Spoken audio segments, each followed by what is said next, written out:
Rise and Shine Legends. This is Radhika. இந்த video என்ன பார்க்க போறோம் அப்படினா Class 12 Maths NCERT syllabus chapter 7 integrals. இதுல exercise 7.3 பார்க்க போறோம். Find the integrals of the functions. Sum number 17. Sin cube x plus cos cube x by sin squared x cos squared x. Question எடுத்து எழுதியாச்சு. இதுதான் நமக்கு கொடுத்திருக்க ஃபங்க்ஷன் இல்லையா? இதுல பாருங்க நியூமரேட்டர்ல ஒரு எக்ஸ்பிரஷன் இருக்கு இல்லையா? இந்த எக்ஸ்பிரஷன்ல ரெண்டு டேர்ம்ஸ் இருக்கு. ஓகேவா? sin cube xன்றது ஒரு டேர்ம், cos cube x அப்படின்றது ஒரு டேர்ம். ஓகேவா? சென்டர்ல பிளஸ் இருக்கிறதுனால இது ரெண்டு டேர்மா நமக்கு பிரிஞ்சிருக்கு. ஓகேவா? இப்போ பாருங்க இந்த ரெண்டு டேர்முக்குமே இந்த டினாமினேட்டர் சொந்தம். கரெக்டா? அப்போ நம்ம பிரிச்சு எழுதிக்கலாம். சரியா? அதாவது sin cube x by sin squared x cos squared x சென்டர்ல plus cos cube x by sin squared x cos squared x. என்ன பண்ணியிருக்கேன்னு புரியுதாப்பா? இப்போ நெக்ஸ்ட் என்ன பண்ணுறோம் அப்படின்னா நீங்கள் பாருங்க இங்கே ஒரு sin squared x இருக்கு, நியூமரேட்லேயும் என்ன இருக்கு sin squared x இருக்கு. ஏன்னா sin cube x என்ன அர்த்தம்? sin x into sin squared x அப்படின்னு அர்த்தம். சரியா? ஸோ இப்போ நான் என்ன பண்ணுறேன் அப்படின்னா இந்த க்யூபை கட் பண்ணிடுறேன், இந்த சைன் ஸ்கொயர்ட் எக்ஸை கட் பண்ணிடுறேன். ஓகேவா? அதாவது மேலேயும் கீழேயும் சைன் ஸ்கொயர்ட் எக்ஸை நான் கேன்சல் பண்ணியிருக்கேன். ஓகேவா? அதே மாதிரி இங்கே பாருங்கள் இங்கே ஒரு காஸ் ஸ்கொயர்ட் எக்ஸ் இருக்குது, மேலேயும் காஸ் ஸ்கொயர்ட் எக்ஸ் இருக்குது. எப்படி? காஸ் கியூப் எக்ஸ்னா cos X into cos squared X. கரெக்டாக? ஸோ இப்போ என்ன பண்ணுறேன் இந்த க்யூபை கட் பண்ணிடுறேன். இங்கேயும் இங்கேயும் என்ன பண்ணியிருக்கேன் நான் காஸ் ஸ்கொயர்ட் எக்ஸை கேன்சல் பண்ணியிருக்கேன். ஓகேவா? ரிமைனிங் என்ன சொல்லுங்க? which is equal to sin x by cos squared x. இப்போ இதை என்ன பண்ணிக்க போறோம் அப்படின்னா இந்த cos squared x இங்கே cos x மட்டும் எழுதிக்கிட்டு into 1 by cos x அப்படின்னு எழுதிக்கிறேன். புரியுதா? அப்போ என்ன பண்ணுறேன்ட்டு இந்த cos squared x இங்கே பைல sin xக்கு பைல ஒரு cos x போட்டுக்கிட்டேன், into 1 by cos xன்னு எழுதியிருக்கேன். இப்போ cos xையும் cos xையும் மல்டிப்ளை பண்ணால் நமக்கு இந்த cos squared x கிடைச்சிரும். 1 into sin x sin x. புரியுதா? அதே மாதிரி தான் இங்கேயும் இங்கே பாருங்க cos x இங்கே இருக்கா? ஓகேவா? பை இந்த sin squared x பிரித்து எழுதிக்க போகிறேன். அப்போது into sin xன்னு எழுதலாம். ஓகேவா? தென் into 1 by sin x by sin x into 1 by sin x. ஓகேவா? புரியுதா? இந்த sin squared x இங்கே by sin x into 1 by sin x எழுதியிருக்கேன். ஓகேவா? இப்போ சொல்லுங்க sin x by cos x நம்ம எப்படி எழுதலாம்?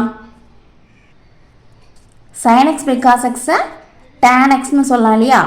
அதே மாதிரி பாருங்க 1 by cos x இது என்னது? secant x. secant x ஓட ரெசிப்ரோக்கல் தான் யாரு? cos x. ஓகேவா?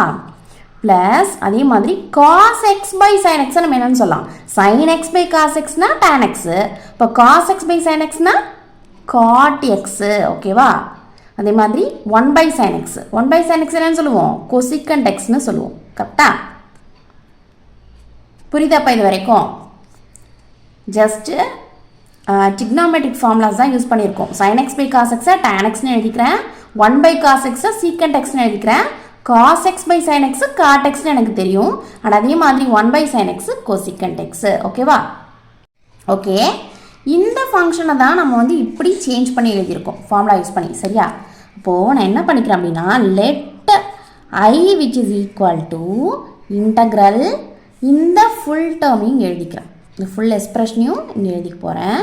அதனால் ப்ராக்கெட் ஓப்பன் பண்ணிட்டேன். tan x secant x plus cot x cosecant x. இப்போ பாருங்க இந்த ஃபுல் எக்ஸ்பிரஷனுக்குமே இந்த இன்டெக்ரலும் சொந்தம், இந்த dxும் சொந்தம். சரியா?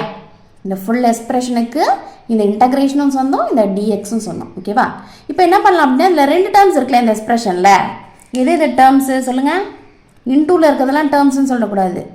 இது ஒரு டேர்ம், இது ஒரு டேர்ம். சென்டரில் ப்ளஸ் தான் என்ன பண்ணுது? ரெண்டு டேர்ம்ஸையும் டிவைட் பண்ணுது. ஓகேவா?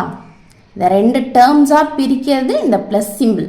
இங்கே இன்டூவில் இருக்கிறது இது ஒரு டேர்ம், இது ஒரு டேர்ம்லாம் சொல்லக்கூடாது. சரியா? இது ஒரு டேர்ம், இது ஒரு டேர்ம். ஓகேவா? இப்போ இந்த ரெண்டு டேர்முக்குமே இந்த இன்டெக்ரலும் dxும் சொந்தம்.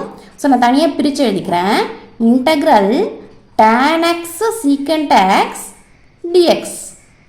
சென்டரில் plus integral cot x cosecant x dx. ஓகேவா, இது வரைக்கும் புரியுதா? ஓகே, இப்போ ஃபார்முலா சொல்லுங்கள். we know that integral tan x into secant x dx. இது என்னன்னு சொல்லலாம், நம்ம என்னன்னு சொல்லுவோம், secant x plus cன்னு சொல்லுவோம். அதே மாதிரி integral cot x cosecant x dx, இதை நம்ம minus cosecant x plus c அப்படின்னு சொல்லுவோம். சரியாப்பா? இப்போ சொல்லுங்கள், I என்ன ஆகும், I which is equal to integral tan x secant x dxக்கு பதிலாக என்ன எழுத போகிறோம், secant x plus cன்னு எழுத போகிறோம். இங்கே secant x மட்டும் எழுதிக்கலாம், இன்டகிரேஷன் கான்ஸ்டன்ட்டு இதுக்கும் இதுக்கும் பொதுவாக எழுதிக்கும். சரியா? இப்போ சென்டரில் ப்ளஸ் இருக்கா, இங்கே பாருங்கள் integral cot x into cosecant x dx நம்ம என்னன்னு சொல்லுவோம், மைனஸ் cosecant x plus cன்னு சொல்லுவோம். இப்போ இங்கே மைனஸ் இருக்கிறதுனால நான் ப்ராக்கெட் ஓப்பன் பண்ணிக்கிட்டு மைனஸ் cosecant x அப்படின்னு எழுதுகிறேன். இப்போ இது ரெண்டுத்துக்குமே பொதுவாக, இதுக்கும் இதுக்கும் பொதுவாக வந்து இன்டகிரேஷன் கான்ஸ்டன்ட்டு சின்னு எழுதிக்கிறேன். சரியா? இந்த இன்டகிரேஷனுக்கு இன்டகிரேஷன் கான்ஸ்டன்ட்டு C1, இதுக்கு C2. ஓகேவா? கடைசியாக நம்ம என்ன எழுதுகிறோம், சின்னு எழுதிக்கிறோம் பொதுவாக. ஓகேவா? அதாவது இது கிடைச்சா C1, இது கிடைச்சா C2, நடுவில் என்ன ஆப்ரேஷன் இருக்குது, ப்ளஸ்ஸு. ஸோ C1 + C2 இங்கே C. ஓகேவா? ஸோ அதில் கன்ஃபியூஸ் ஆகாதீங்க. which is equal to secant x minus cosecant x plus c. இதுதான் நம்மளுடைய I. therefore I which is equal to secant x minus cosecant x plus c. கிளியராக புரியுதாப்பா? இது இந்த some வந்து உங்களுக்கு கிளியராக புரிஞ்சுது அப்படின்னா லைக் பண்ணுங்கள், ஷேர் பண்ணுங்கள். டவுட்ஸ் எது இருந்தால் கமெண்ட் பண்ணுங்கள். மறக்காமல் சேனலை சப்ஸ்கிரைப் பண்ணிக்கோங்க. ஓகேவா?